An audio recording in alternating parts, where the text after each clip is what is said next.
মৰমৰ ছাত্ৰ ছাত্ৰীসকল সকলোকে নতুন এই ভিডিঅ'টোলৈ স্বাগতম। আজি আমি গণিতৰ এনেকুৱা কিছুমান বিশেষ বস্তু লৈ আহিছোঁ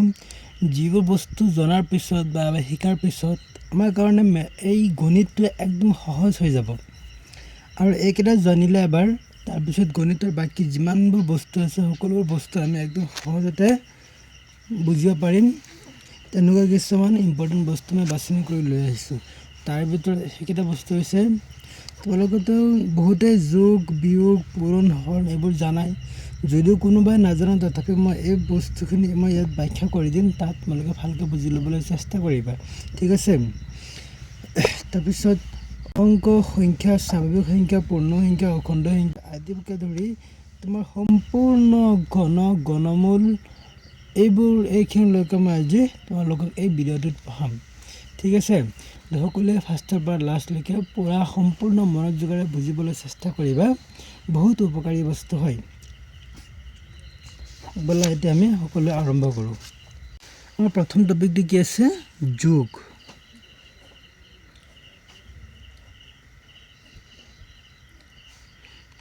ইংলিছত কি কয়? এডিশ্যন। কিয়নো যেতিয়া আমি পঢ়োঁ তেতিয়া এই এডিশ্যনটোক ইংলিছত প্লাছ বুলিও কোৱা হয়। আচ্ছা, এতিয়া যোগ মানে কি তোমালোকে নিশ্চয় জানা। যোগ মানে কি হয়, আমাৰ কিছুমান সংখ্যা একেলগে এটা সংখ্যা বনাই দিয়া। এতিয়া চাপ'জ ধৰা তোমালোকক কি কৰিছে, কোনোবা এটা উৎসৱৰ দিনা তোমাৰ মাকে তোমাক কিবা এটা পৰিমাণ পইচা দিছে, তাৰপিছত তোমাৰ দেউতাই কিবা এটা পৰিমাণ তোমাক পইচা দিছে, তোমাৰ ককা আইতা সিহঁতে তোমাক কিছু পৰিমাণ পইচা দিছে। তেতিয়াহ'লে সৰ্বমুঠ মিলাই তোমাৰ হাতত মুঠ কিমান টকা হ'ল, ঠিক আছে। সেই গোটেইকেইটা একেলগে হিচাপ কৰিলে যিটো মান পাবা সেই মানটোকে কোৱা হ'ব যোগ, ঠিক আছে। আকৌ বুজি পালা? এতিয়া চাপ'জ মই উদাহৰণ হিচাপে ধৰিয়ে দিছোঁ। চাপ'জ তোমাৰ মাকে দিছে তোমাক কিমান 60 টকা, তোমাৰ দেউতাই তোমাক দিছে কিমান 100 টকা, ঠিক আছে। তোমাৰ ককাই দিছে ধৰি লোৱা 50 টকা, তোমাৰ আইতাই দিছে ধৰি লোৱা তোমাক 30 টকা। সৰ্বমুঠ মিলি এতিয়া কিমান হ'ব? এই বস্তুটো তোমাৰ উলিয়াব লাগিবনে নাই? 60 প্লাছ 100 কিমান হ'ব? 160। 160 প্লাছ 50 মানে কিমান হ'ব? 210। 210 প্লাছ 30 মানে কিমান হ'ব? 240। এইখিনি হৈছে আমাৰ কি? যোগফল। 240টো হৈছে এই গোটেইখিনিৰ যোগফল। ইয়াকে কি কোৱা হয়? যোগ কৰা বুলি কোৱা হয়, ঠিক আছে। অৰ্থাৎ এডিশ্যন কৰা বুলি কোৱা হয়, অৰ্থাৎ প্লাছ কৰা বুলিও ক'ব পাৰি। এতিয়া এইবোৰ বস্তু আমি সহজতে আমি কিদৰে কৰিম? তাৰ কাৰণে ধৰি লোৱা আমি লিখিম 383। ইয়াৰ লগত আমি কিবা এটা সংখ্যা আমি যোগ কৰিম। কি সংখ্যা যোগ কৰিম? ধৰি লোৱা আমি যোগ কৰিম 67 হ'ল। এতিয়া এইটো যোগফল আমাৰ কিমান হ'ব? আমি কিদৰে কৰিম? তাৰ কাৰণে আমি কি কৰিব লাগিব? হাতৰ সোঁফালৰ পৰা বাওঁফালে যাব লাগিব। মানে সোঁফালৰ পৰা এইটো হৈছে সোঁফালে, ইয়াৰ পৰা আমাৰ বাওঁফালে যাব লাগিব, ঠিক আছে। কিদৰে যাব লাগিব? এই প্ৰথম শাৰী, তাৰপিছত এইটো শাৰী, তাৰপিছত এইটো শাৰী, এইদৰে আমাৰ কি কৰিব লাগিব? এটা এটা শাৰী লৈ আমাৰ সোঁফালৰ শাৰীৰ পৰা বাওঁফালৰ শাৰীলৈ আমাৰ যাব লাগিব, ঠিক আছে। এতিয়া প্ৰথমে আমি কিদৰে যোগ কৰিম চোৱা। 3 আৰু 7 যোগ কৰিলে কিমান হ'ব? 3 আৰু 7 যোগ কৰিলে হ'ব 10। 10ৰ শূন্য হাতত থাকিব 1। 8 আৰু 6 যোগ কৰিলে কিমান হ'ব? আমাৰ 14, ঠিক আছে। 14 আৰু হাতৰ 1 আমাৰ কিমান হ'ব? 15। 15ৰ 5 হাতৰ 1। 3 তলত একো নাই, মানে 3টো তলত নামি আহিব আৰু এইফালে হাতৰ 1 আছিলে, মানে সৰ্বমুঠ কিমান হ'ব আমাৰ? 4। তাৰমানে ইয়াৰ যোগফল আমি কিমান পালোঁ? 450, ঠিক আছে। গতিকে ইয়াকে কোৱা হয় যোগ কৰা। এতিয়া এনেকুৱা যদি আমি আৰু বেলেগ কিবা এটা সংখ্যালৈ আমি কৰোঁ তেতিয়াহ'লে আমাৰ কি হ'ব? ধৰি লোৱা আমি লিখিলোঁ 437 যোগ 296। এতিয়া আমি এইটো যোগ কৰিম। এতিয়া এইটো কিদৰে যোগ কৰিম? প্ৰথমতে হাতৰ সোঁফালে আমাৰ কোনটো শাৰী আছে সেইটো শাৰী লিখিম, ঠিক আছে। অৰ্থাৎ কোনটো স্তম্ভ আছে সেইটো আমি লিখিম। 7 আৰু 6 এইকেইটা যোগ কৰিলে কিমান হ'ব? 13। 13ৰ কিমান হ'ব? 3 হাতত থাকিল 1। 3 আৰু 9 যোগ কৰিলে কিমান হ'ব? 12 হাতৰ 1 কিমান হ'ব? 13। 13ৰ 3 আকৌ হাতৰ 1। 4 আৰু 2 কিমান হ'ব? 6 হাতৰ 1 কিমান হ'ব? 7, ঠিক আছে। 733। বুজি পালা সকলোৱে? এতিয়া যদি আৰু অকণমান ডাঙৰছে কিবা এটা সংখ্যা লওঁ তেতিয়াহ'লে তোমালোকে কিদৰে যোগ কৰিবা এতিয়া ধৰি লোৱা মই 3টা অংক বিশিষ্ট আমাৰ 3টা 4টা সংখ্যা আমি কিদৰে যোগ কৰিম এতিয়া প্ৰথমে 3টা লৈছোঁ চাপ'জ ধৰা লৈছোঁ মই 2 9 4 3 8 2 7 3 1 এই 3টা হ'লে মই এইটো 3টা অংক এতিয়া যোগ কৰিম সংখ্যা এই 3টা সংখ্যা আমি এতিয়া যোগ কৰিম এই 3টা সংখ্যা আমি কিদৰে যোগ কৰিম চাম এই 4 + 2 কিমান হ'ব 6 6 + 1 কিমান হ'ব 7 7ৰ 7 বহিব 9 + 8 কিমান হ'ব 15 15 + 3 কিমান হ'ব 8 9 + 8 হ'ব 17 17 + 3 কিমান হ'ব 20 20 এফালে হাতৰ কিবা আছিল নে নাই গতিকে 20 হ'ব 0 হাতৰ 2 2 + 3 কিমান হ'ব 5 5 + 7 কিমান হ'ব 12 ঠিক আছে 12 এফালে হাতৰ আছিলে 2 তাৰমানে কিমান হ'ব মুঠ 14 ঠিক আছে তাৰমানে যোগফল আমি কিমান পালোঁ 1407 তাৰমানে 1407 হ'ল ঠিক আছে আশা কৰোঁ তোমালোকে সকলোৱে বুজি পালা এতিয়া আৰু এটা লাষ্ট মই কৈ দি আছোঁ নাই এতিয়া এইটো তোমালোকে নিজে চেষ্টা কৰি এই উত্তৰটো কিমান হয় তোমালোকে কমেণ্ট বক্সত জনাবা ঠিক আছে 382 285 321 এই গোটেইকেইটাৰ যোগফল কিমান হ'ব এইটো তোমালোকে উলিয়াই তোমালোকে কমেণ্ট বক্সত জনাবা ঠিক আছে তাৰপিছত আৰু এটা কৰিবা তোমালোকে 546 + 298 এইটো এই দুটা অংকৰ যোগফল কিমান হ'ব সেইটো তোমালোকে কমেণ্ট বক্সত জনাবা এইটো তোমালোকক কৰিবলৈ দিয়া হ'ল ঠিক আছে আশা কৰোঁ সকলোৱে এইখিনি বুজি পাইছে এইটো কৰি তোমালোকে সকলোৱে মোক কমেণ্ট বক্সত জনাই দিবা এতিয়া আমি পিছত টপিকটো কি আছে সেইটো লৈ যাওঁ এতিয়া আমাৰ পিছত টপিকটো হৈছে কি বিয়োগ ইংলিছত কয় ছাবষ্ট্ৰেকশ্যন ঠিক আছে এতিয়া বিয়োগটো আমাৰ কি হয় চোৱা আমি বিয়োগ মানে কি বুজোঁ বিয়োগ মানে কিবা এটা পৰিমাণৰ পৰা অন্য কিবা এটা পৰিমাণ কমাই দিয়া ঠিক আছে এতিয়া চাপ'জ আমি কি কৰিলোঁ 10ৰ পৰা 3 কমাই দিলোঁ ইয়াকে কি কোৱা হ'ব 10ৰ পৰা 3 বিয়োগ কৰা হ'ল ঠিক আছে কি কৰা হৈছে 10ৰ পৰা 3 বিয়োগ কৰা হৈছে এইটো হৈছে বিয়োগ চিহ্ন 10ৰ পৰা 3 বিয়োগ কৰিলে কিয়নো হ'ব ফলাফল হ'ব 7 ইয়াকে কি কোৱা হয় বিয়োগ কৰা বুলি কোৱা হয় ঠিক আছে এতিয়া এই বস্তুটো আমি কিদৰে আৰু কৰিব পাৰিম এতিয়া ধৰি লোৱা আৰু এটা উদাহৰণ যদি মই দিওঁ কি হ'ব তুমি দোকানত গ'লা কিমান লৈ 340 টকা লৈ তুমি দোকানত গ'লা ঠিক আছে দোকানত গৈ তুমি কি কৰিলা ইয়াৰ পৰা 180 টকা খৰচ কৰিলা কিমান খৰচ কৰিলা 180 টকা এতিয়া তোমাৰ হাতত মুঠ কিমান টকা থাকিল সেই 340 পৰা 180 তুমি বিয়োগ কৰা তে বিয়োগ কৰিলে বিয়োগফল কিমান পাবা 0ৰ পৰা 0 গ'লে কিমান হ'ব 0 4ৰ পৰা 8 বিয়োগ যাবনে নাযায় সদায় মনত ৰাখিবা সৰু সংখ্যাটোৰ পৰা ডাঙৰ সংখ্যাটো কেতিয়াও হৰণ নাযায় তাৰ কাৰণে আমি কি কৰিব লাগিব হাতৰ বাওঁফালৰ সংখ্যাটোৰ পৰা এটা মান আমাৰ ধাৰ কৰিব লাগিব ঠিক আছে তেতিয়াহ'লে 3ৰ পৰা মই ইয়াত যদি 1 ধাৰ কৰি কিমান হ'ব 14ৰ পৰা 8 গ'লে কিমান থাকিব 6 এইফালে থাকিব এতিয়া কি 1টো ধাৰা গুচি গ'ল থাকিল কিমান ইয়াত থাকিব 2ৰ পৰা 1 গ'লে কিমান থাকিব 1 তাৰমানে 160 টকা এতিয়া কি হ'ব তোমাৰ পকেটত থাকিব ঠিক আছে 340 টকা লৈ তুমি যদি দোকানত যোৱা তাৰে ভিতৰত 180 টকা তুমি যদি খৰচ কৰা তেতিয়াহ'লে এতিয়া আৰু তোমাৰ পকেটত কিমান টকা বাকী থাকিব সেইটো হ'ব 160 টকা ঠিক আছে 160 ৰুপিজ এতিয়া মই যদি আৰু এটা অংক কৰোঁ চোৱা মই তোমাক দি আছোঁ 294 - 236 এতিয়া এইটো অংক তুমি কিদৰে কৰিবা এইটো একদম সহজ ইয়াৰ পৰা A4ৰ পৰা 6 বিয়োগ যাবনে নাযায় তাৰ কাৰণে আমি কি কৰিম ইয়াৰ পৰা 1 ইয়াত ধাৰ কৰিম কিমান হ'ব 14ৰ পৰা 6 গ'লে কিমান থাকিব 8 তেতিয়াহ'লে আমাৰ এতিয়া ইয়াত কিমান থাকিব 8 থাকিব 8ৰ পৰা 3 গ'লে থাকিব 5 2ৰ পৰা 2 গ'লে হ'ব 0 গতিকে ইয়াত মই শূন্যটো ইয়াত বাওঁফালে শূন্যটো কেতিয়াও দিব নালাগে গতিকে আমাৰ অকল কিমান আনচাৰ হ'ব 58 ঠিক আছে আশা কৰোঁ সকলোৱে এতিয়া বুজি পালা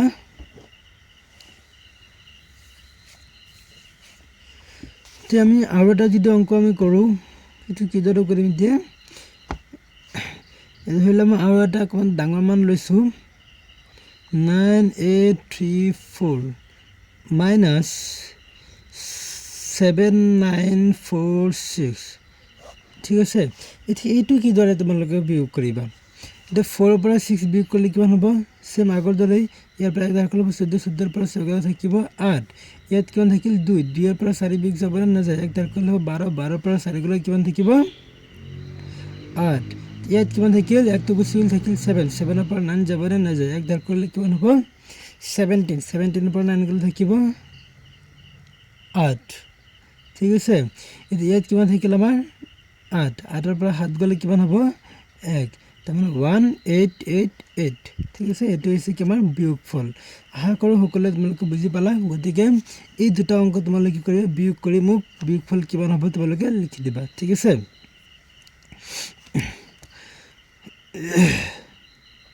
286 minus 237 আৰু এটা কৰিবা তোমালোকে হোমৱৰ্ক 9865 minus 8963 এই দুটা অংক তোমালোকে কি কৰিবা কৰি মোক কমেণ্ট বক্সত জনাবা ঠিক আছে এটা কমেণ্ট বক্সত কিদৰে জনাবা সদায় মনত ৰাখিবা এইকেইটা বস্তু চিধা চিধাকৈ লিখি দিবা এনেকৈ 286 minus 237 তোমালোকে ফলাফলটো উলিয়াই এনেকৈ ইকুৱেল দি তাৰপিছত এই ফলাফলটো তোমালোকে ইয়াত লিখি দিবা ঠিক আছে এনেকৈ চিধা চিধাকৈ লিখি দিবা যাতে তোমালোকে কমেণ্ট বক্সত লিখিবলৈ সুবিধা হয় সেইকেইটাও এনেকৈ কৰিবা মানে প্লাছ দি তাৰপিছত যোগফল কিমান হয় সেইটো তোমালোকে বেগত লিখি দিবা ঠিক মানে সমান সেইফালে লিখি দিবা ঠিক আছে ঠিক আছে আশা কৰোঁ এতিয়া তোমালোকে বিয়োগফল বা বিয়োগ কিদৰে কৰিব লাগে বুজি পালা ঠিক আছে যদি কাৰোবাৰ কিবা অসুবিধা থাকে তেতিয়াহ'লে তোমালোকে মোক কমেণ্ট বক্সত জনাব পাৰা আশা কৰোঁ কোনো অসুবিধা থাকিব নালাগে তোমালোকৰ যদি তথাপি কিবা বুজিবলৈ অসুবিধা হয় তোমালোকে ভালকৈ নেওতাবোৰ চাবা ঠিক আছে বিয়োগ নেওতা যোগ নেওতা একেটা ভালকৈ চাবা তোমালোকৰ কাৰণে বুজিবলৈ আৰু অসুবিধা হ'ব ঠিক আছে মৰম ছাত্ৰ ছাত্ৰীসকল তেতিয়াহ'লে আমি পিছৰ টপিকটো আমাৰ কি আছে তালৈ আমি গুচি যাওঁ ঠিক আছে পিছৰ টপিকটো আছে কি আমাৰ পূৰণ পূৰণ ইংলিছত কয় মাল্টিপ্লিকেশ্যন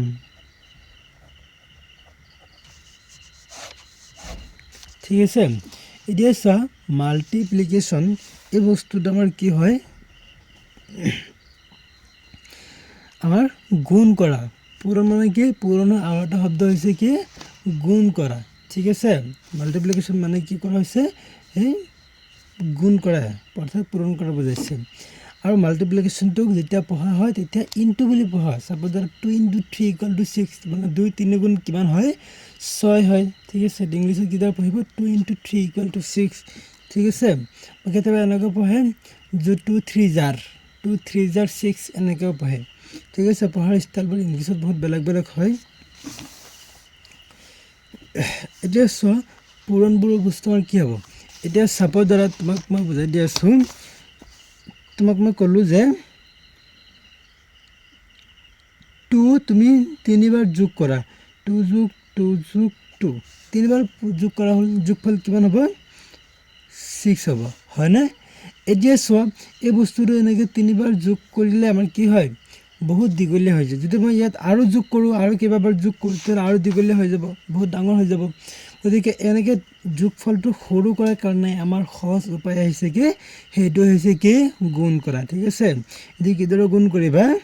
ইয়াত কি আছে 2 আছে 2 কেইবাৰ আছে 1 2 3 তিনিবাৰ 2 × 3 মই কৰি দিলোঁ অৰ্থাৎ 2 পূৰণ 3 ঠিক আছে 2 3 গুণ কিমান হ'ব 6 একে আহি গ'ল ইয়াত মোৰ 3টা সংখ্যা লিখিব লগা হৈছিলে এতিয়া 2টা সংখ্যা লিখোঁতে আমি উত্তৰটো পাই গ'লোঁ হয়নে নহয় এতিয়া এনেকৈ যদি আমি আৰু এটা চাওঁ চাপ'জ তোমাক মই ক'লোঁ যে 6টা 4 যোগ কৰা কিমান হ'ব তেতিয়াহ'লে কিমান হ'ব 1টা 4 2টা 4 3টা 4 4টা 4 5টা 4 6টা 4 6টা 4 যোগফল কিমান হ'ব এতিয়া আমি কি জানো 1 2 3 4 5 6 7 4 যোগফল কিমান হ'ব 4 4 8 8 4 12 12 4 16 16 4 24 20 4 24 তাৰমানে 24 হ'ব হয় না নহয় তেনেকৈ এটা এটাকৈ যোগ কৰাতকৈ যদি আমি গুণফল উলিয়াই দিওঁ তেতিয়াহ'লে আমাৰ কি হ'ব বেছি সহজ হৈ যাব তেতিয়াহ'লে আমি কি কৰিব লাগিব এই 4 পূৰণ কিমান কেইটা 4 আছে 1 2 3 4 5 6 ছটা 4 আছে গতিকে 4 * 6 আমাৰ কিমান হ'ব 24 হয় না নহয় এতিয়া চোৱা এইকেইটা এই গুণফল হিচাপে উলিয়াবৰ কাৰণে আমাৰ প্ৰথমতে মনত ৰাখিব লাগিব যে আমাৰ এই পূৰণ নেওতা কমচে কম 10 লৈকে ইমাৰ্জেঞ্চি মুখস্থ কৰি পেলাব লাগিব ঠিক আছে অতি সোনকালে মুখস্থ কৰি পেলাব লাগিব তেতিয়াহ'লে তোমালোকে এই পূৰণ হৰণ এইবোৰ সহজভাৱে ভালকৈ বুজিবলৈ পাবা বুজি পাইছানে মৰমৰ ছাত্ৰ ছাত্ৰীসকল যদি এতিয়াও কোনোবাই বুজি নোপোৱা তেতিয়াহ'লে তোমালোকৰ যেনেকৈ নহওক নেওতা মুখস্থ কৰিব লাগিব ঠিক আছে 10ৰ ভাগলৈকে মুখস্থ কৰিব লাগিব অৰ্থাৎ ইংলিছত ক'লে কি হ'ব 10ৰ টেবুললৈকে তোমালোকে কমপ্লিটলি মেমৰাইজ কৰি পেলাব লাগিব ঠিক আছে এতিয়া এইখিনি আমি বুজি পালোঁ ঠিক আছে যে পূৰণ কাক কোৱা হয় যে কেইবাটা সংখ্যা এটা এটাকৈ প্লাছ কৰাতকৈ গুণফল হিচাপে কৰিলে কি হয় ছুটি কৰা হয় সেইটোকে পূৰণ কৰা বুলি কোৱা হয় পূৰণ পদ্ধতিৰে ছুটি কৰা হয় ঠিক আছে এতিয়া চোৱা আমি বেলেগ বেলেগ মান লৈ আমি কেইটামান পূৰণ কৰিম ঠিক আছে এতিয়া ধৰি লোৱা আমি লিখি আছোঁ 23 ইনটু কিমান হ'ব 5 এতিয়া আমি কি কৰিলোঁ এই 5ৰে 23 পূৰণ কৰিম এই পূৰণ কৰিলে কিমান হ'ব কিদৰে পূৰণ কৰিম প্ৰথমে 5ৰে আমি এবাৰ 3 লগত পূৰণ কৰিম আকৌ এবাৰ 2 লগত পূৰণ কৰিম ঠিক আছে এনেকৈ কৰিম 5 * 3 কৰিলে কিমান হ'ব 15 15ৰ 5 হাতৰ থাকিল 1 5 * 2 কৰিলে কিমান হ'ব 10 হাতৰ 1 কিমান হ'ব 11 ঠিক আছে এনেকৈ এটা এটাকৈ আমাৰ পূৰণ কৰিব লাগিব এইটো একদম সহজ আমি পাই গ'লোঁ এতিয়া যদি আমি 2 শাৰী লওঁ তেতিয়াহ'লে তোমালোকে কিদৰে পূৰণ কৰিবা এই ধৰি লোৱা আমি লৈছোঁ এতিয়া কি 36 ইনটু কিমান হ'ব 23 এতিয়া এই বস্তুটো আমি কিদৰে পূৰণ কৰিম এতিয়া চোৱা এইটো 2 শাৰী অংক মই কিদৰে গম পালোঁ এইটো 2 শাৰী অংক সদায় পূৰণৰ ক্ষেত্ৰত 1 শাৰী নে 2 শাৰী নে 3 শাৰী সেইটো বুজিবৰ কাৰণে তুমি সদায় চাব লাগিব এই তলত সংখ্যাটো আমাৰ কেইটা অংক বিশিষ্ট আছে ইয়াত এটা অংক বিশিষ্ট মানে কি হ'ব এইটো এটা শাৰী ইয়াত তলত 2 আৰু 3 দুটা অংক বিশিষ্ট আছে গতিকে দুটা শাৰী হ'ব ঠিক আছে দুটা শাৰী বিশিষ্ট হ'ব হ'ল এতিয়া চোৱা ইয়াত আমাৰ কি হয় এই দুটা শাৰী আমি কিদৰে পূৰণ কৰিম 3 6 গুণ কিমান হ'ব 18 3 * 6 কৰিলে কিমান হ'ব 18 18ৰ 8 হাতৰ 1 ঠিক আছে 3 * 3 কৰিলে কিমান হ'ব 9 হাতৰ 1 কিমান হ'ব 10 ঠিক আছে 3 এবাৰ 6ত আকৌ এবাৰ 3 লগত পূৰণ কৰিছোঁ এতিয়া আমি 2ৰে পূৰণ কৰিম 2 * 6 কৰিলে কিমান হ'ব 12 12ৰ বহিব 2 এতিয়া 2টো ক'ত বহিব সদায় মনত ৰাখিবা এতিয়া প্ৰথম শাৰীটো শেষ হোৱাৰ পিছত যেতিয়া আমি আৰু এটা শাৰী আৰম্ভ কৰিম সদায় কি কৰিব লাগিব হাতৰ সোঁফালে এটা জেগা এৰি তাৰপিছত বাওঁফালৰ পৰা বহাই যাব লাগিব ঠিক আছে 0ৰ তলত 1ৰ তলত এনেকৈ বহাই যাব লাগিব বুজি পাইছানে তাৰমানে এতিয়া আমাৰ 2 * 6 কৰিলে হ'ব 12 12ৰ 2টো ক'ত বহিব 8ৰ তলত বহিবনে নবহে 0ৰ তলতহে বহিব ঠিক আছে এতিয়া 2 3 জাৰ হ'ব 6 আৰু এইফালে হাতৰ 1 আছিলে গতিকে কিমান হ'ব আমাৰ 7 এটা হ'ব 1ৰ তলত বুজি পালানে এতিয়া এইকেইটা আমি কি কৰিব লাগিব চিধা চিধিকৈ যোগ কৰিব লাগিব 8ৰ তলত কিবা একো আছেনে নাই গতিকে আমাৰ 8টো বহিব 0 আৰু 2 যোগ কৰিলে কিমান হ'ব 2 1 আৰু 7 যোগ কৰিলে কিমান হ'ব 8 2 8 আশা কৰোঁ তোমালোকে এইখিনি বুজি পালা এতিয়া যদি আৰু এটা অংক কৰোঁ ঠিক আছে 2 শাৰীয়ে কৰিম কিন্তু এইটো অকণমান ব্যতিক্ৰম হ'ব এটা ধৰি লোৱা আমি লিখিছোঁ 4 2 6 এটাকে আমি পূৰণ কৰিম কিহেৰে পূৰণ কৰিম 3 9 এইখিনিত আমি এতিয়া পূৰণ কৰিম ঠিক আছে 426 39ৰে পূৰণ কৰিম তো এইটো আমাৰ কেইটা অংক শাৰী বিশিষ্ট হ'ব এইটো দুটা শাৰী হ'ব কিয় তলত আমাৰ দুটা অংক বিশিষ্ট আছে ওপৰত কেইটা আছে চাব নালাগে তলতো চাব লাগিব তো 3 9 39 দুটা অংক বিশিষ্ট সংখ্যা গতিকে এইটো 2 শাৰী অংক হ'ব ঠিক আছে এইটো এতিয়া এইটো কিদৰে তোমালোকে কৰিবা 9 * 6 কৰিলে কিমান হ'ব 54 হয়নে 54ৰ 4 হ'ব হাতৰ থাকিব 5 9 * 2 হ'ব 18 হাতৰ 5 কিমান হ'ব 23 আকৌ থাকিব হাতৰ 2 9 into 4 কৰিলে কিমান হ'ব 9 into 4 কৰিলে হ'ব 36 হাতৰ 2 কিমান হ'ব 38 ঠিক আছে এতিয়া আমাৰ দ্বিতীয় শাৰী আৰম্ভ হ'ব 3 into 6 কৰিলে কিমান হ'ব 18 8 বহিব 4 ৰ তলত নবহে কিয় 3 ৰ তলত বহিব 8 ঠিক আছে এফালে 4 ৰ তলৰ জায়গাটো কি হ'ব আমাৰ এৰি দিব লাগিব 3 into 2 কৰিলে কিমান হ'ব 6 হাতৰ হ'ব 1 কিমান হ'ব 7 3 into 4 কৰিলে কিমান হ'ব 12 আৰু হাতৰ কিমান হ'ল হাতৰ এতিয়া আৰু নাই গতিকে ডাইৰেক্ট 12 এ বহিব ঠিক আছে এতিয়া কিন্তু যোগ কৰিলে কিমান হ'ব 4 3 8 কিমান হ'ব 11 1 হাতৰ 1 8 7 হ'ব 15 হাতৰ 1 এ কিমান হ'ব 16 ৰ 6 হাতৰ 1 3 into 2 কৰিলে কিমান হ'ব 3 plus 2 কৰিলে কিমান হ'ব 5 হাতৰ এফালে 1 কিমান হ'ব 6 এফালে 1 এ বহিব ঠিক আছে কোনো হাতৰ সাতৰ নাই গতিকে 1 টো ডাইৰেক্ট 1 এ নামি আহিব হল তাৰমানে আমাৰ পূৰণফল কিমান পালো আমি 16614 ঠিক আছে আশা কৰোঁ তোমালোকে সকলোৱে এইখিনি বুজি পালা ঠিক আছে এতিয়া 3 শাৰী এটা অংক আমি কৰি তোমালোকে বুজাই আছো এতিয়া ধৰি লোৱা আমি লিখিছো 3 2 6 ঠিক আছে এতিয়া এইখিনিক আমি পূৰণ কৰিম কিহেৰে সাপোজ লিখি আমি 1 5 4 এইখিনি এতিয়া পূৰণ কৰিম এতিয়া এইটো কিমানটা শাৰী হ'ব 1 2 3 তলত তিনটা অংক বিশিষ্ট আছে তাৰমানে এইটো আমাৰ তিনি শাৰী পূৰণ অংক হ'ব ঠিক আছে তিনি শাৰী পূৰণ অংক এতিয়া কিদৰে কৰিবা চোৱা 4 into 6 কৰিলে কিমান হ'ব আমাৰ 12 সৰি 4 into 6 কৰিলে 24 ৰ কিমান হ'ব 4 হাতৰ থাকিব 2 4 into 2 কৰিলে কিমান হ'ব 8 হাতৰ 2 হ'ব 10 ৰ 0 হাতৰ 1 4 into 3 কৰিলে কিমান হ'ব 12 হাতৰ 1 এ কিমান হ'ব 13 ঠিক আছে 5 into 6 কৰিলে কিমান হ'ব 30 ৰ 0 তো 0 টো আমাৰ ক'ত বহিব এই 0 ৰ তলতে বহিব 4 ৰ তলত আমাৰ জায়গাটো এৰি দিব লাগিব হাতৰ থাকিব 3 5 into 2 কিমান হ'ব 10 আৰু এফালে হ'ব হাতৰ 3 কিমান হ'ব 13 ৰ 3 হাতৰ 1 ঠিক আছে 5 into 3 কিমান হ'ব 15 হাতৰ 1 হ'ব 16 এফালে 1 into 6 কৰিলে কিমান হ'ব আমাৰ 6 1 into 2 কৰিলে কিমান হ'ব তো 1 into 6 কৰিলে কিমান হ'ব 6 এতিয়া 6 এটা আকৌ এটা শাৰী আৰম্ভ হ'ব গৈছে গতিকে আকৌ লেফ্ট হেণ্ড সাইডে ৰাইট হেণ্ড সাইডে আমাৰ আৰু এটা জায়গা এৰি দি তাৰ পিছত বাওঁফালৰ পৰা বহাই যাব লাগিব ঠিক আছে তো 1 into 2 কৰিলে কিমান হ'ব এতিয়া 2 1 into 3 কৰিলে হ'ব 3 তো এইকেইটা যোগ কৰিলে কিমান হয় আমাৰ 4 0 0 সব মিলি 0 হ'ব 3 3 হ'ব কিমান 6 এফালে আৰু হ'ব 6 12 4 2 হাতৰ 1 plus 6 কিমান হ'ব 7 2 হ'ব 9 ঠিক আছে 9 এফালে হাতৰ কিবা আছে না আছে গতিকে কিমান হ'ব 10 ৰ 0 হাতৰ 1 plus 3 4 1 5 50204 ঠিক আছে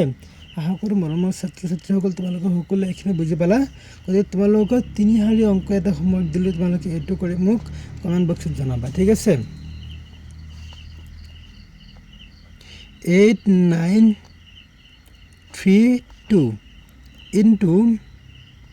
214 ঠিক আছে এইটো হ'ব তিনিটা শাৰী বিশিষ্ট এটা পূৰ্ণ অংক গতিকে এই পূৰ্ণ অংকটো তোমালোকে কৰি মোক কমেণ্ট বক্সত জনাবা ঠিক আছে খালি উত্তৰটো কমেণ্ট বক্সত লিখি দিলে হৈ যাব একেৰে যেনেকৈ কৈছিলোঁ এনেকৈ চিধা চিধিকৈ মাইনাছৰ জেগাত পূৰণ দি তাৰপিছত ফলাফলটো কিমান হয় এইটো লিখি দিলে হ'ল ঠিক আছে আৰু তোমালোকে নিজে বহীত লিখি তোমালোকে এইটো কৰি লৈ তাৰপিছতে উত্তৰটো তোমালোকে দিবা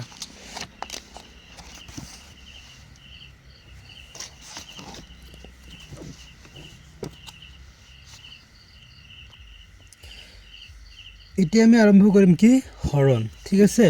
এটা হৰণটো কিদৰে কৰিব লাগে হৰণ ইংলিছতকৈ ডিভাইড ঠিক আছে হৰণ মানে হলো সদায় মনত ৰাখিবা যে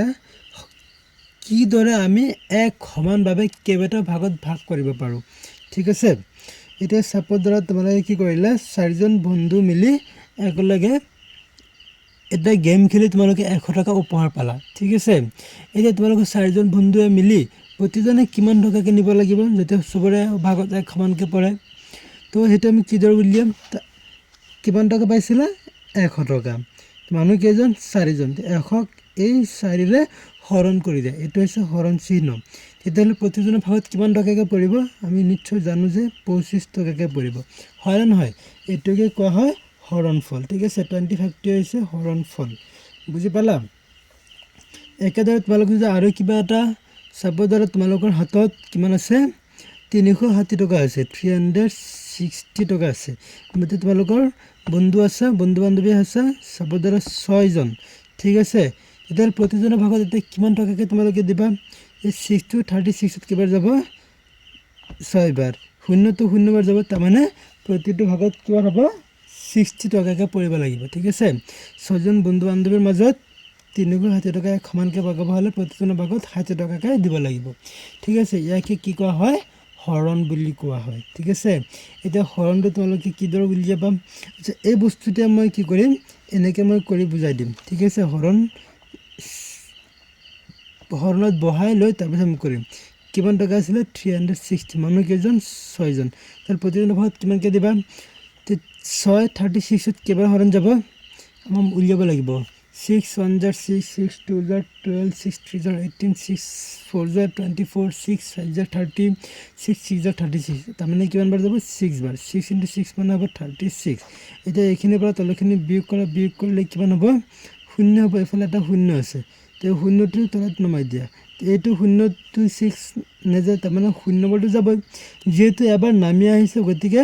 এটা 0 ওপৰৰ পৰা নামি আহিছে, গতিকে ইয়াত এটা 0 দি তাৰপিছত আমাৰ কি হ'ব, 0 বাৰত 0 বাৰ যাব আৰু 0 হ'ব, লাষ্টত গৈ কি থাকিব, বাকী 0 থাকিব, তাৰমানে সম্পূৰ্ণভাৱে বিভাজ্য হৈছে। 6টো কি 360ত পৰিপূৰ্ণভাৱে বিভাজ্য হৈছে, ইয়াত সেইকাৰণে কোনো ইয়াত বাকী নাথাকে, ঠিক আছে। আশা কৰোঁ তোমালোকে সকলোৱে এইখিনি বুজি পালা। এতিয়া ধৰি লোৱা আমি আৰু বেলেগ কিবা এটা মান লৈছোঁ যে 124, ইয়াকে আমি হৰণ কৰিম 4ৰে, ঠিক আছে। 124 টকা এতিয়া 4ৰে হৰণ কৰিলে হৰণফল কিমান হ'ব, সেইটো আমি কিদৰে উলিয়াম, তাৰ কাৰণে এই বস্তুটো আমি এনেকৈ পাতিলোঁ, ঠিক আছে। 124, ঠিক আছে, কিহেৰে হৰণ কৰিম, 4ৰে। তো 4 এইটো 1ত হৰণ যাব নাই, সৰুৰ পৰা কেতিয়াও ডাঙৰটো হৰণ নাযাব, গতিকে 1টো সৰু 4টো ডাঙৰ, গতিকে এই 1ৰ পৰা 4 হৰণ নাযাব, ঠিক আছে। সেইকাৰণে তুমি দুটা একেলগে ল'ব, কিমান হ'ব, 12, 12ৰ পৰা 4 কিমান হৰণ যাব, 3 বাৰ হৰণ যাব, 3 4 গুণ কিমান হ'ব, 12, 12ৰ পৰা 12 গ'লে থাকিব 0, এইফালে 4 আছে, 4টো তলত নামি আহিব, ঠিক আছে। 4ত 4 কেইবাৰ যাব, 4ত 4 কেইবাৰ যাব হৰণ, একবাৰে যাব, 1 4 গুণ 4, ঠিক আছে, 4টো ইয়াত বহাই দিয়ে, বিয়োগ কৰা কিমান হ'ব, 0, ঠিক আছে। তাৰমানে হৰণফল কিমান পালোঁ আমি, এইটো 31, এইটো লাষ্টত বাকী আমি 0 পাইছোঁ, গতিকে এইটো হৈছে কি আমাৰ পৰিপূৰ্ণভাৱে হৰণ গৈছে, ঠিক আছে। এতিয়া যদি আমি বেলেগ এটা লওঁ, ছাপ'জ আমি লৈছোঁ 2 4 3 হৰণ 5, এতিয়া আমি 5ৰে হৰণ কৰিছোঁ, ঠিক আছে। 5ৰে হৰণ কৰিলে আমাৰ কি হ'ব, 2 4 3, 5ৰে হৰণ কৰিলে কিমান হ'ব, এতিয়া 5 2ৰ পৰা হৰণ যাব নে নাযায়, গতিকে আমি কি কৰিম, 2 আৰু 4 একেলগে ল'ম, 24ৰ পৰা 5 কিমান হৰণ যাব, 4 বাৰ, 4 5 গুণ কিমান হ'ব,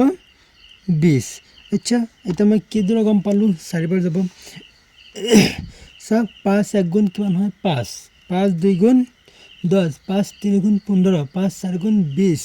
তো 5 5 গুণ হয় 25, তো 5 5 গুণ গ'লে আমাৰ কিমান হৈ যায়, 25 হৈ যায়, 25 হ'লেতো 24তকৈ ডাঙৰ হৈ যায়, চ' আমি 5 5 বাৰ ইয়াত হৰণ নাযাব, তাৰমানে ইয়াৰ পৰা 1 কমাই দিব লাগিব, এতিয়া কিমান হ'ব, 4 বাৰ যাব, 5 4 গুণ কিমান হ'ব, 20, ঠিক আছে। এনেকৈ সদায় হিচাপ কৰি মিলাই ল'বা। এতিয়া 24ৰ পৰা 20 বিয়োগ কৰিলে কিমান থাকিব আমাৰ, 4ৰ পৰা 0 গ'লে থাকিব 4, তেনে 2ৰ পৰা 2 গ'লে কিমান হ'ব, 0 0 দিব নালাগে, এইফালে 3 আছে, 3টো তলত নমাই দিয়ে, ঠিক আছে। 43 5 কিমান হৰণ যাব, আমি কি জানো, 5 5 গুণ 25 হয়, 5 6 গুণ 30, 5 7 গুণ 35, 5 8 গুণ 40, 5 9 গুণ 45, তো 45 হ'লেতো আমাৰ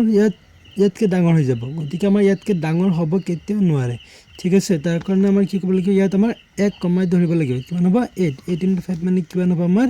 40, বাকী থাকিব কিমান, 43 পৰা 40 গ'লে থাকিব বাকী 3, ঠিক আছে। গতিকে আমাৰ এতিয়া ইয়াৰ পৰা কি গম পালোঁ এতিয়া 3 এতিয়া এইফালে আৰু কিবা নামিবলগীয়া কিবা সংখ্যা আছেনে নাই তাৰমানে 3টো থাকি গ'ল আমাৰ বাকী ঠিক আছে আমাৰ হৰণফল ইমানখিনি হ'ব বুজি পালা তাৰমানে ইয়াৰ পৰা কি গম পালোঁ হৰণফল আমাৰ কিমান হ'ল 48 বাৰ গ'ল বাকী থাকিল আৰু 3 সেই 3টো এনেকৈ প্লাছ চিহ্নত এনেকৈ বুজাই দিলেই হৈ গ'ল বুজি পালানে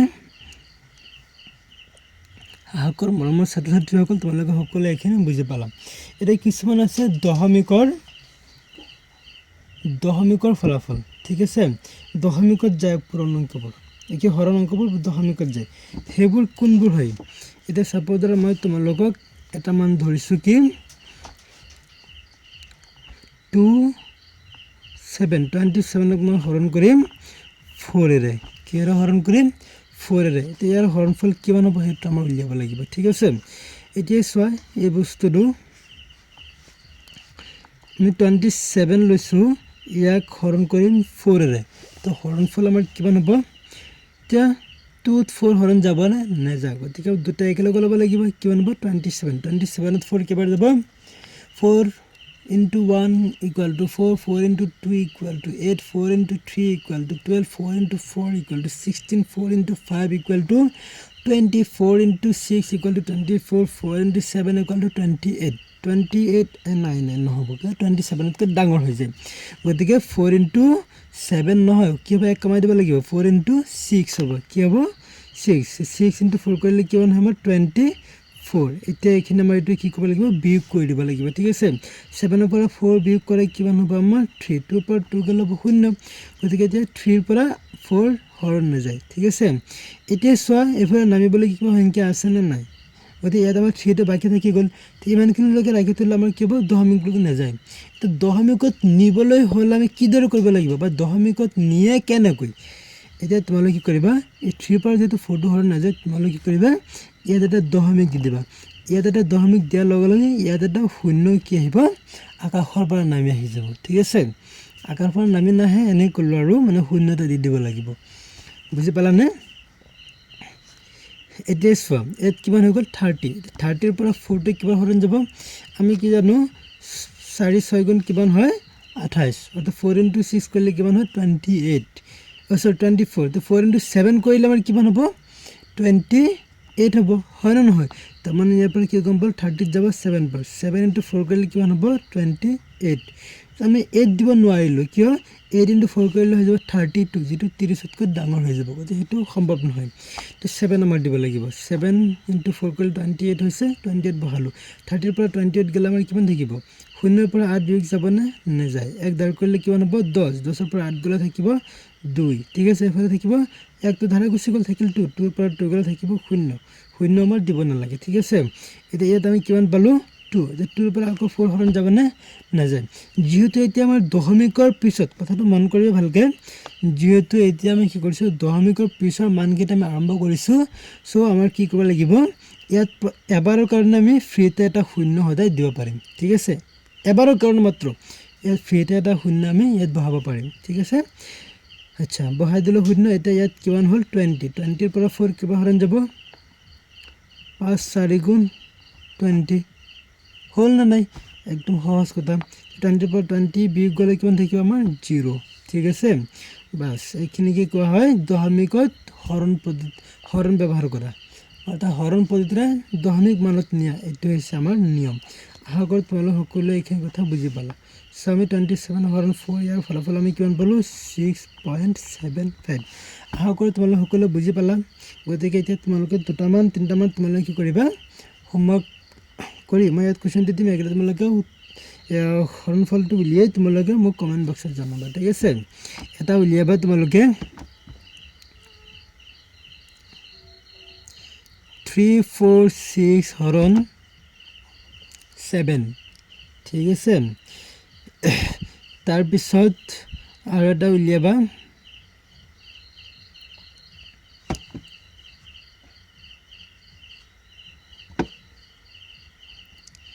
5 1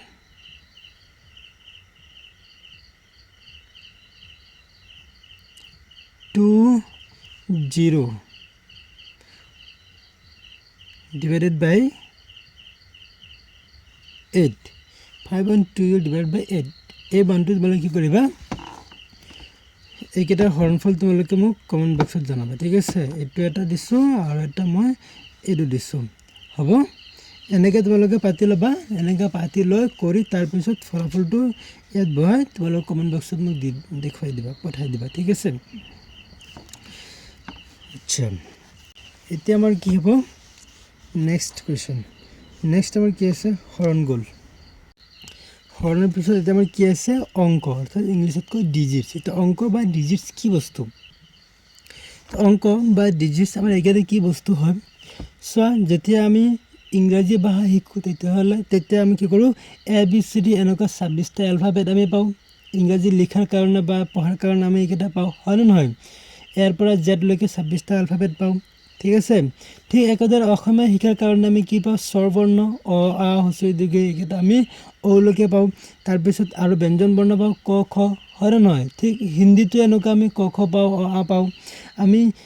আৰবিকতো আমি কি পাওঁ আলিফ বা তা এইবোৰ আমি পাওঁ হয়নে নহয় মানে প্ৰত্যেকটো ভাষাৰ কাৰণে আমাৰ কি আছে এনেকুৱা কিছুমান বৰ্ণমালা আছে হয়নে নহয় ঠিক একেদৰে গণিতৰ কাৰণে আমাৰ তেনেকুৱা কিছুমান কি আছে 10টা বৰ্ণমালা আছে সেই 10টা বৰ্ণমালাকে কি কোৱা হয় অংক চোৱা অংক ইয়াৰ এটা ব্যাখ্যা কি হ'ব আমাৰ যে গাণিতিক সংখ্যা লিখিবৰ কাৰণে ব্যৱহাৰ কৰা গাণিতিক বৰ্ণবোৰকে অংক বোলে ঠিক আছে যে অংক মুঠ কেইটা হ'ব 10টা যেনে আমাৰ কি কি হ'ব 0 1 2 3 4 5 6 7 8 আৰু কি হ'ব 9 এই 10টা হৈছে কি আমাৰ অংক ঠিক আছে এতিয়া চোৱা ইংলিছত ক'ব গ'লে আমাৰ কি হ'ব The alphabets which are used to write mathematical numbers are called digits. There are 10 digits, e.g. 0, 1, 2, 3, 4, 5, 6, 7, 8 and 9. ঠিক আছে আশা কৰোঁ তোমালোকে সকলোৱে অংক অৰ্থাৎ ডিজিটছ কাক বোলে তোমালোকে বুজি পালা গতিকে এইকেইটা ডেফিনেশ্যন তোমালোকে ভালকৈ পঢ়িলে বা মুখস্থ কৰিলে তোমালোকৰ কাৰণে বুজিবলৈ আৰু সুবিধাজনক হৈ যাব ঠিক আছে তো এই অংকবোৰ ব্যৱহাৰ কৰি আমি কি কৰোঁ যিকোনো এটা আমি সংখ্যা লিখিব পাৰোঁ হয়নে নহয় এতিয়া সাপোজ আমি লিখিলোঁ এটা কি 25 ইয়াত 2 আৰু 5 ইয়াৰ ভিতৰত এই 2 আৰু এই 5 এইকেইটা ব্যৱহাৰ হৈছে না নাই সেইকেইটা ব্যৱহাৰ কৰি আমাৰ এটা কি হ'ল এটা সংখ্যা আমাৰ উৎপন্ন হ'ল হয়নে নহয় এটা সংখ্যা আমি লিখিব পাৰিছোঁ এনেকুৱা আমাৰ গাণিতিক যিকোনো এটা সংখ্যা লিখিব হ'লে আমাৰ এই 10টা ভিতৰৰ পৰা যিকোনো এটা আহিব এতিয়া সাপোজ এতিয়া লিখিলোঁ আমি 2 0 1 3 5 2 5 6 এইটো এটা সংখ্যা হয় হয়নে নহয় ইয়াৰ পৰা কি আহিল আমাৰ 2 আহিল 0 আহিল 1 আহিল 3 আহিল 2 আহিল 5 আহিল 6 আহিল এই গোটেইকেইটা ইয়াত আছেনে 2 আছে 0 আছে 1 আছে 3 আছে 2 আছে 5 আছে 6 আছে গোটেইকেইটা ইয়াৰ ভিতৰতে আছেনে এইকেইটাৰ ভিতৰতে আছেনে হয় নিশ্চয় আমি যিকোনো এটা সংখ্যা লিখাৰ কাৰণে আমাৰ কি কৰিব লাগিব আমাৰ এই 10টা অংক আমাৰ ব্যৱহাৰ কৰিব লাগিব অৰ্থাৎ এই 10টা ডিজিটছ আমাৰ ব্যৱহাৰ কৰিব লাগিব ঠিক আছে আৰু এইবোৰকে কি কোৱা হয় অংক আৰু অংকৰ পৰা আমি কি কৰিব পাৰোঁ এই সংখ্যাবোৰ আমি লিখিব পাৰোঁ ঠিক আছে এতিয়া আমি কি কৰিম নেক্সট টপিকলৈ যাম এতিয়া সংখ্যা আমাৰ কি আছে এটা সংখ্যা বা ইংলিছত কয় নাম্বাৰছ এইবোৰ বস্তু আমাৰ কি হয় এই ইয়াত যে আমি অংককেইটা পঢ়িছোঁ হয়নে নহয় এই অংকবোৰ ব্যৱহাৰ কৰি আমি যিবোৰ গাণিতিক শব্দ আমি লিখোঁ ঠিক আছে অৰ্থাৎ কি লিখিছোঁ চোৱা অংকবোৰ ব্যৱহাৰ কৰি লিখা গাণিতিক শব্দবোৰে হৈছে সংখ্যা বুজি পাইছানে এই অংক ব্যৱহাৰ কৰি যিবোৰ আমি গাণিতিক শব্দ লিখোঁ গাণিতিক শব্দ মানে কোনবোৰ হ'ব সাপোজ 25 এইটো এটা মান লিখিছোঁ হয়নে নহয় বা গাণিতিক শব্দ বা গাণিতিক মান আমি যিবোৰ লিখোঁ ঠিক আছে গাণিতিক শব্দৰ জেগাত তোমালোকে গাণিতিক মানবোৰো লিখিব পাৰা বুজি পাইছানে ইয়াত গাণিতিক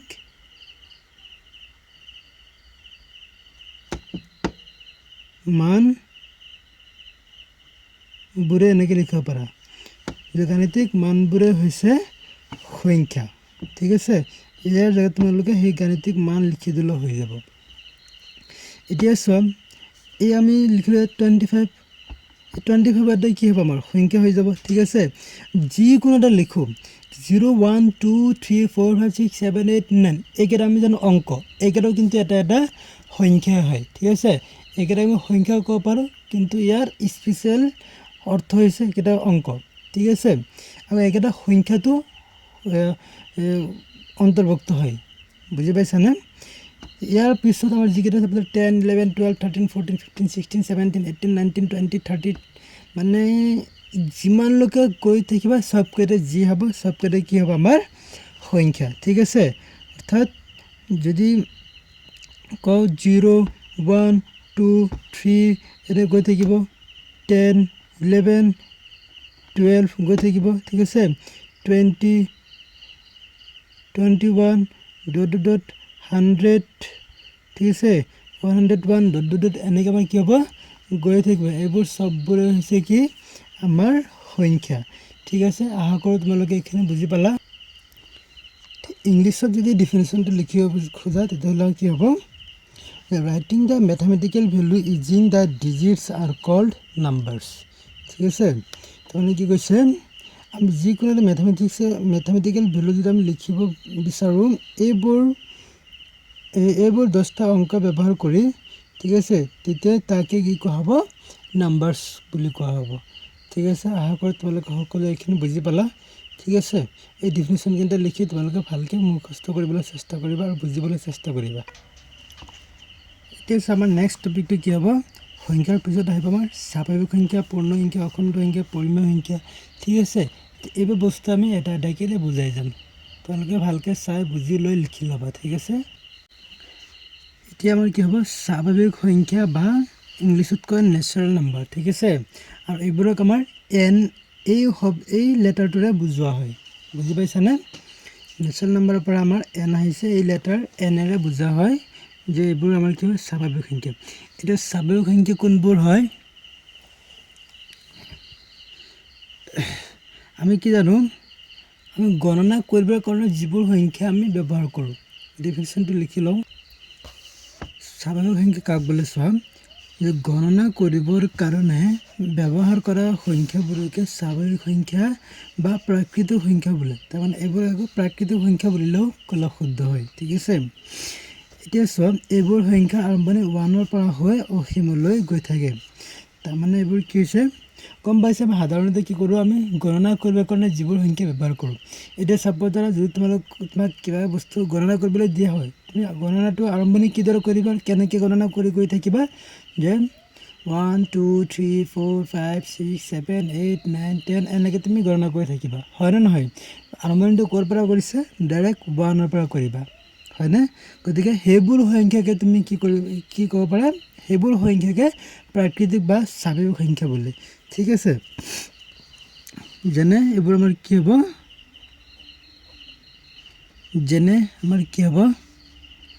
1,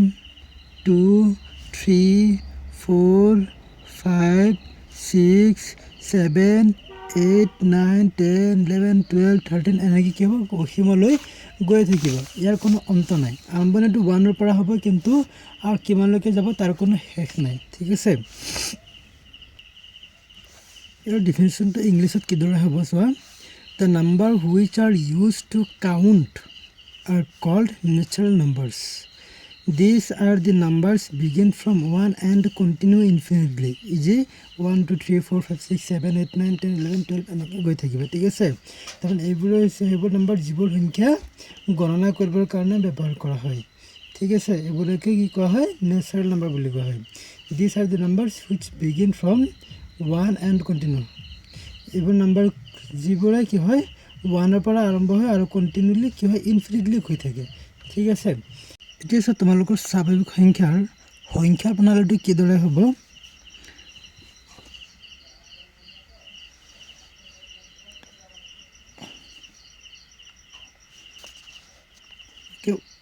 1ৰ পৰা আৰম্ভণি হ'ব, এইফালে হ'ব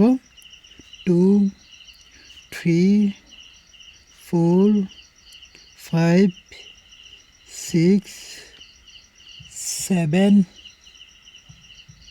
8, 9, 10 এইফালে কি হ'ব এনেকৈ অসীমলৈ গৈ থাকিব, ঠিক আছে। গতিকে এইবোৰ হৈছে কি স্বাভাৱিক সংখ্যা প্ৰণালী হ'ল। নেক্সট আমি কি শিকিম, পূৰ্ণ সংখ্যা এটা আমাৰ কি হ'ব পূৰ্ণ সংখ্যা অৰ্থাৎ ইংলিছত কয় হোল নাম্বাৰ এইবোৰক সাধাৰণতে ডব্লিউ সংখ্যাৰে বুজোৱা হয় ঠিক আছে ডব্লিউ বৰ্ণৰে বুজোৱা হয় ঠিক আছে এই পূৰ্ণ সংখ্যাটা কাক বোলে চোৱা শূন্যক সামৰি লৈ আটাইবোৰ স্বাভাৱিক সংখ্যাক একেলগে পূৰ্ণ সংখ্যা বোলে এইবোৰ সংখ্যাৰ আৰম্ভণি শূন্যৰ পৰা হয় যেনে 0 1 2 3 4 5 6 7 8 9 10 এনেকৈ কি হ'ব গৈয়ে থাকিব ঠিক আছে তো ইংলিছত ইয়াৰ ডেফিনেশ্যনটো কিদৰে হ'ব কি হ'ব ইনক্লুডিং জিৰ' তাৰমানে জিৰ'ক সামৰি লৈ ঠিক আছে all the natural numbers are called whole numbers বাকী সকলোবোৰ নেচাৰেল নাম্বাৰক একেলগে কি কৰে হোল নাম্বাৰ্ছ বুলি কোৱা হয় these are begins from zero'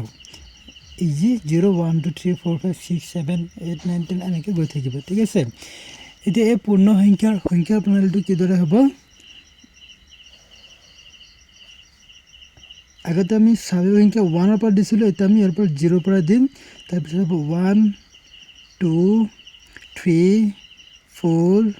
5 6 7 8 9 10 এনেকৈ কি হ'ব গৈয়ে থাকিব ঠিক আছে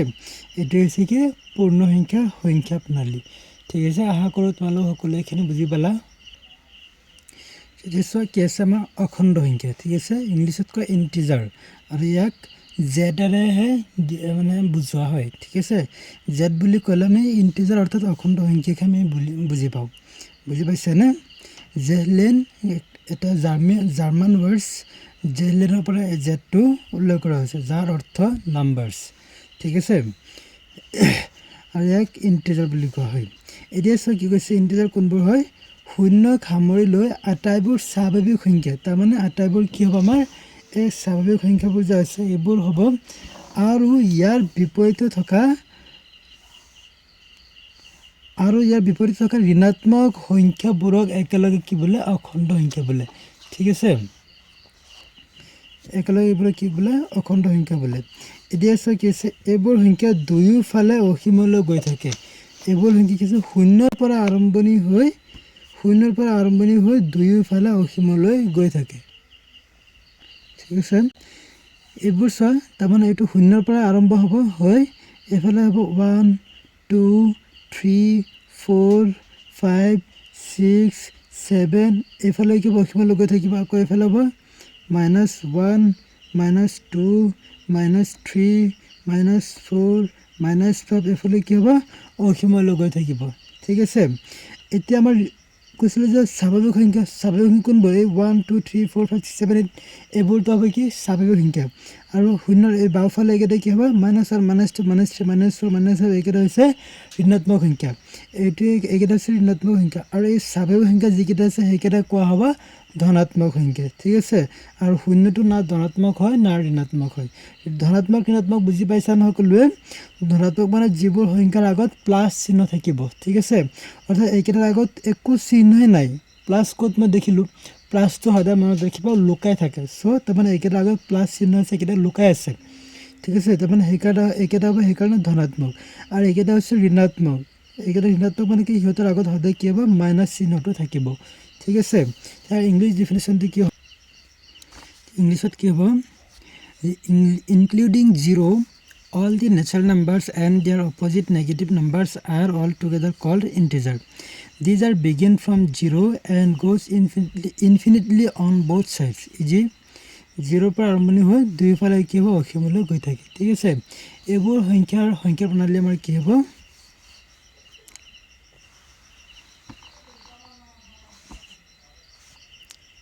তো 0 পৰা আৰম্ভণি হ'ব এইফালে হ'ব 1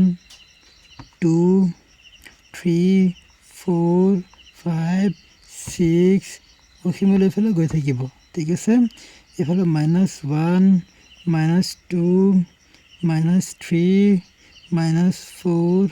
-5 -6 ...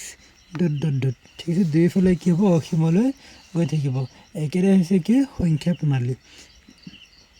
অখণ্ড সংখ্যা প্ৰণালী ঠিক আছে আশা কৰোঁ মৰমৰ ছাত্ৰ ছাত্ৰীসকল তোমালোকে সকলোৱে এইখিনিলৈকে ভালকৈ বুজি পালা ঠিক আছে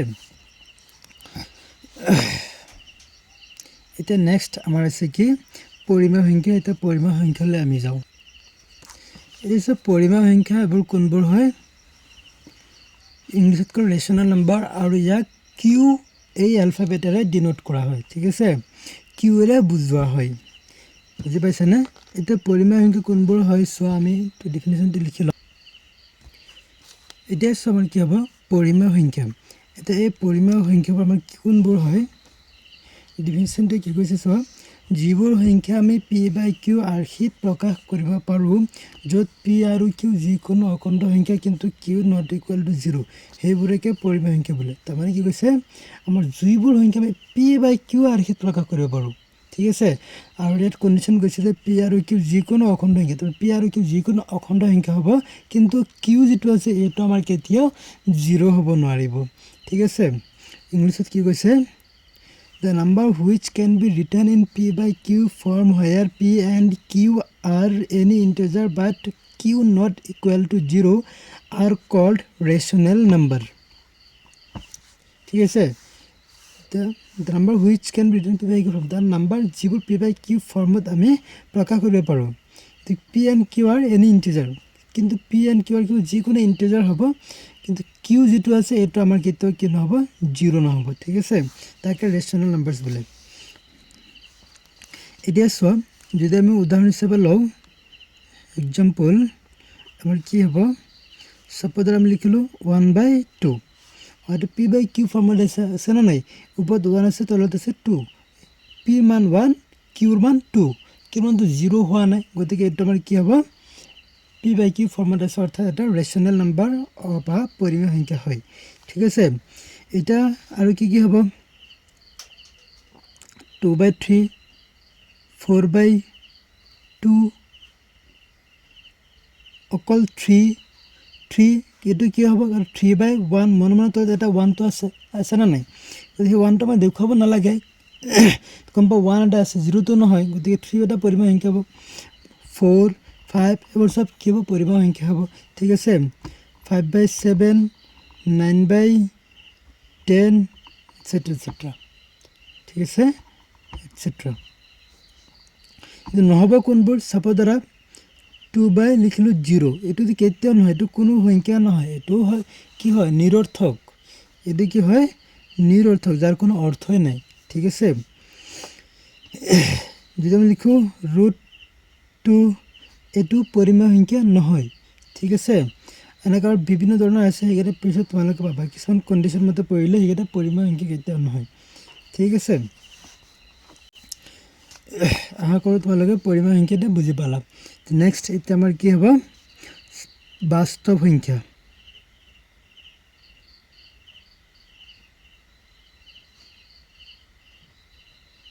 বাস্তৱ সংখ্যা ইংলিছত কয় ৰিয়েল নাম্বাৰস তো বাস্তৱ সংখ্যা কাক বলে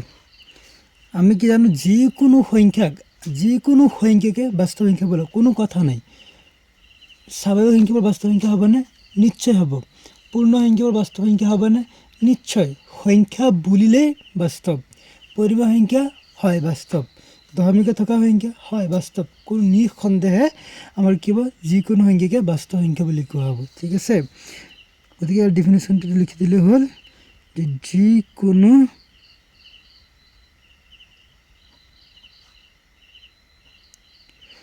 সংখ্যাকে বাস্তৱ সংখ্যা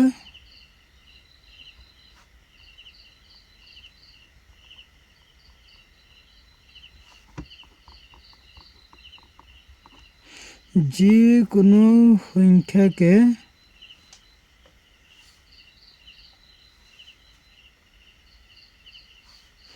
বাস্তৱ সংখ্যা বলে ঠিক আছে অৰ্থাৎ ইংলিশত কি হ'ব any numbers are called real numbers any numbers are called real numbers ঠিক আছে নিঃসন্দেহে ডেফিনেশ্যনটো এইখিনি লিখি দিলে আমাৰ হৈ যাব ঠিক আছে এতিয়া আমাৰ এটা কি হ'ব আমাৰ এই বস্তুৰ সহজতে এটা চিত্ৰ হয় আমি কি দৰে বুজিব পাৰো দিছ এই চিত্ৰৰ পৰা কি গম পালা আমি আমাৰ স্বাভাৱিক সংখ্যা অৰ্থাৎ নেচাৰেল নাম্বাৰ বুলিলে আমাৰ অকল এইখিনি হ'ব তো হোল নাম্বাৰ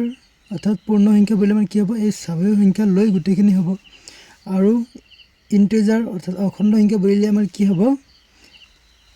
এই গোটেইখিনি হ'ব তাৰমানে স্বাভাৱিক সংখ্যা পূৰ্ণ সংখ্যা এইবোৰ সব ইন্টিজাৰ ভিতৰত পৰি যাব ঠিক আছে তাৰ পিছত ৰেচনেল নাম্বাৰ বুলিলে আমাৰ কি হ'ব এই সব কেইটা পৰি যাব আমাৰ এই স্বাভাৱিক সংখ্যা এইকেইটা ৰেচনেল নাম্বাৰত পৰি যাব মানে পৰিমেয় সংখ্যাত পৰি যাব পূৰ্ণ সংখ্যা পৰিমেয় সংখ্যাত পৰিব ইন্টিজাৰ মানে অখণ্ড সংখ্যা কি হ'ব পৰিমেয় সংখ্যাত পৰি যাব ঠিক আছে তো ৰিয়েল নাম্বাৰছ এইকেইটা সব কেইটা একেলগে মিলি এইকেইটা কি আমাৰ ৰিয়েল নাম্বাৰছ হৈ যাব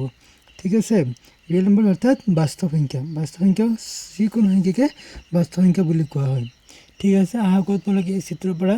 মই থুলমূলকৈ বুজাই দিছোঁ আশা কৰোঁ সকলোৱে তোমালোকে ভালকৈ বুজি পালা এইখিনি আজি ইমানখিনিলৈকে আমাৰ প্ৰথম খণ্ড হ'ল ঠিক আছে আমি দ্বিতীয় খণ্ডটো আমি নেক্সট ভিডিঅ'ত আমি পাম